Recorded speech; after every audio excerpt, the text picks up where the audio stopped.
오늘 이야기할 주제는 예지예정과 예정예지 중에 어느 쪽이 성경적인지입니다. 예정예지는 사람이 태어나기 전에 하나님이 당신만의 절대적 주권과 신비에 따라 구원받을 자와 심판받을 자로 작정했다는 이중 예정론을 주장합니다. 미리 예정했기에 미리 알 수밖에 없다는 뜻으로 예정예지라고 부릅니다. 이중 예정에 반대하여 예지예정은 구원에 대하여 예수님의 십자가 복음을 인간이 자기 의지로 선택하여 구원에 협력할 수 있도록 하나님께서 허락해 놓으셨다고 주장합니다. 한마디로 구원의 선택이 하나님이 아니라 인간에게 있다는 것입니다. 하나님은 단지 복음을 받아들일 자와 아닌 자를 미리 아셨을 뿐이고 그것이 성경이 진술하는 예정이라고 해서 예지 예정이라고 칭합니다. 둘 다 그럴듯합니다. 하지만 상식적으로 따져도 예지와 예정을 나누고 예지가 먼저라는 것은 어불성설입니다. 어떤 일을 미리 안다는 것은 그 일이 반드시 그렇게만, 즉 정해진 어떤 코스로만 진행되어져야만 한다는 뜻입니다. 그렇지 않으면 도무지 미리 알 수 없습니다. 아주 쉽게 비유해 보겠습니다. 임신한 지 10개월 만에 아이가 태어나서 언제쯤 기고 언제쯤 일어서서 걷는다는 것은 모든 아이에게 미리 정해져 있는 하나님이 부여한 생물학적인 법칙입니다. 그러니까 미리 알 수 있는 것입니다. 반면에 아이들마다 기고 걷는 시기를 자기가 선택한다면 아무도 미리 알 수 없습니다. 이처럼 예정이 예지보다 먼저라는 것은 너무나 간단하고도 사실상 논증이 필요 없는 자명한 이치입니다. 인간의 선택에 따라 구원이 이루어진다는 예지 예정은 하나님이 절대로 독선적이어서는 안 된다고 인간이 그분의 입장을 고려해주는 동기는 가상합니다. 그러나 이러한 가상한 노력은 인간이 구태여 할 필요가 없으며 또 잘못된 노력의 결과물입니다.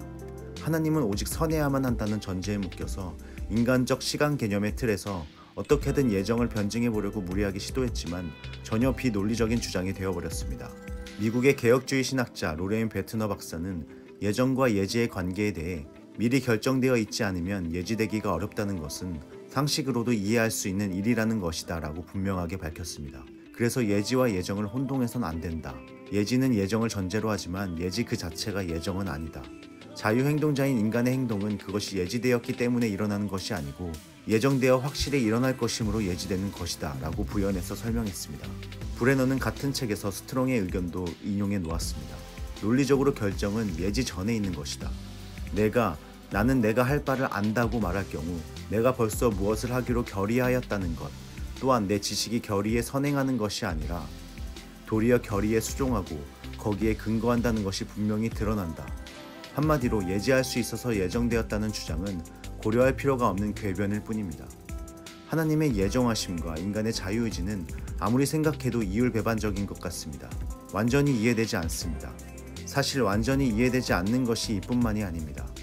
그러나 확실한 것은 세상의 모든 일은 전지전능한 하나님의 작정하심으로 일어납니다. 그리고 이 일은 하나님의 섭리로 이루어집니다. 모든 일이 일어나는 첫 번째 원인은 하나님의 작정이고 두 번째 원인은 인간의 자유의지, 자연 법칙 등으로 볼 수 있을 것 같습니다. 이 원인들이 어우러져 사람이 보기에 필연적인 것, 임의적인 것, 우연적인 것처럼 보이는 것들이 하나님의 섭리입니다. 죄에 대하여는 하나님이 허용적으로 작정하시는데 이조차 하나님이 인간이 죄짓는 것을 허용하기로 작정하셨기 때문에 일어나는 것입니다. 다만 두 번째 원인에 따라 인간의 자유의지로 죄를 지었으니 책임은 인간에게 있습니다. 종합해보면 1. 작정은 무조건적이다. 2. 예지 예정은 자격이나 조건이 오직 인간에게 있다. 3. 작정 없이는 어떠한 존재도 어떤 일도 있을 수 없다. 4. 죄조차 허용적 작정이 없이는 있을 수 없다. 5. 하나님은 당신의 작정에 인간을 참여시킨다. 6. 하나님의 작정은 인간 없이도 가능하지만 인간을 참여시킴으로 성취가 완성된다. 도대체 하나님에게 인간은 어떠한 존재일까요? 이 우주에 당장 사라져버려도 아무렇지 않을 먼지와 같은 나 같은 사람에게 말입니다.